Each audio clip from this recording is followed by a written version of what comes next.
بسم اللہ الرحمن الرحیم۔ حضرت عالمگیر رحمۃ اللہ ایک رات آرام فرما رہے تھے کہ کسی فریادی نے شاہی محل میں زنجیر کو ہلایا۔ یہ زنجیر اس مقصد کے لیے لٹکائی گئی تھی تاکہ جو فریادی شہنشاہ کے حضور فریاد کرنا چاہے وہ زنجیر ہلا دے، تاکہ شہنشاہ کو پتہ چل جائے کہ کوئی فریادی فریاد کرنے آیا ہے۔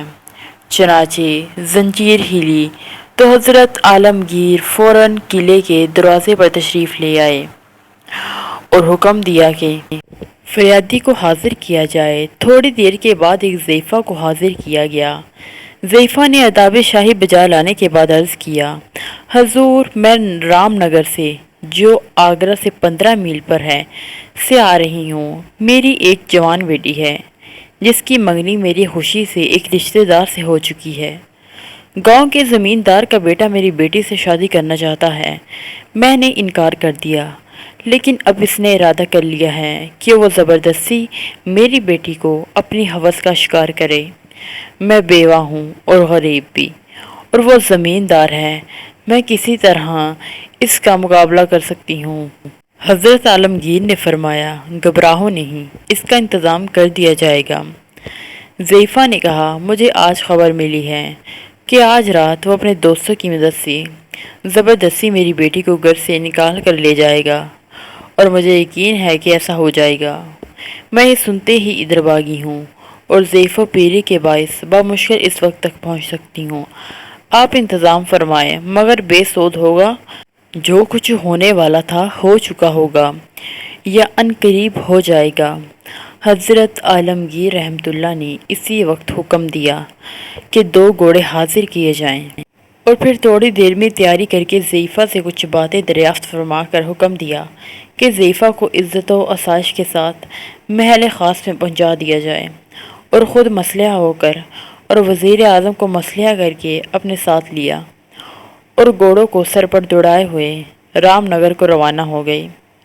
تھوڑی دیر کے بعد گاؤں کے قریب پہنچے تھے کہ گنجان درختوں میں سے کچھ آدمیوں کے بولنے کی آواز سنائی دی۔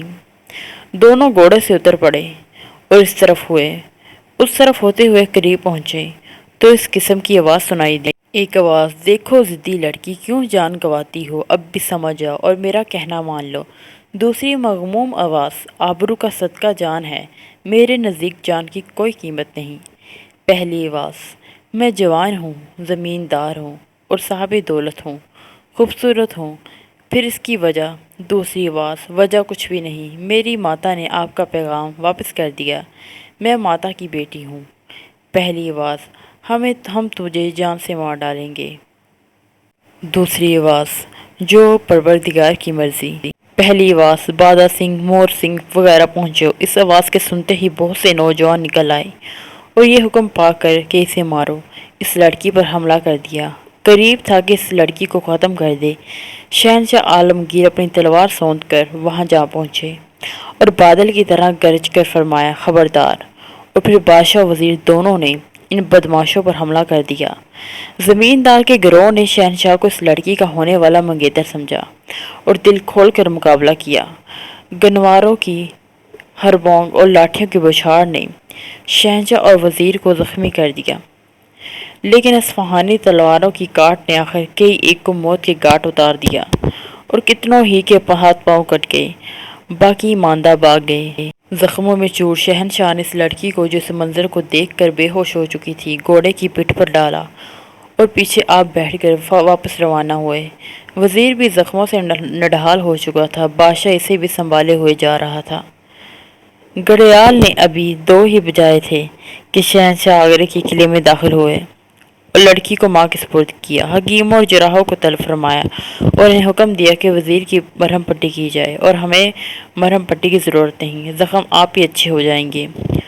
صبح اٹھ کر شہنشاہ نے کوتوال کو حکم دیا اور دوپہر تک رام نگر کے زخمی اور مفرور تمام آدمی، جن میں وہ زمیندار بھی شامل تھا، حاضر کر دیے گئے۔ شہنشاہ نے حکم دیا، ہم نے اپنا جرم معاف کر دیا، اس کی لڑکی پر جو ظلم ہوا اس کی حسب قانون سزا دی جائے گی۔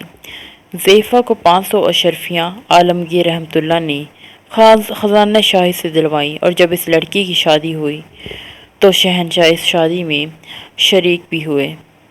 حضرت عالمگیر رحمۃ اللہ بڑے ہی خدا ترس، عادل اور غریبوں کی ہمدردی رکھنے والے شہنشاہ تھے، اور آپ بلا امتیاز مذہب و ملت مظلوموں کی حمایت فرمایا کرتے تھے، اور رائے کی خبر گیری کے لیے اپنی نیند تک قربان کر دینے والے تھے، اور بڑے جوان مرد اور بہادر تھے۔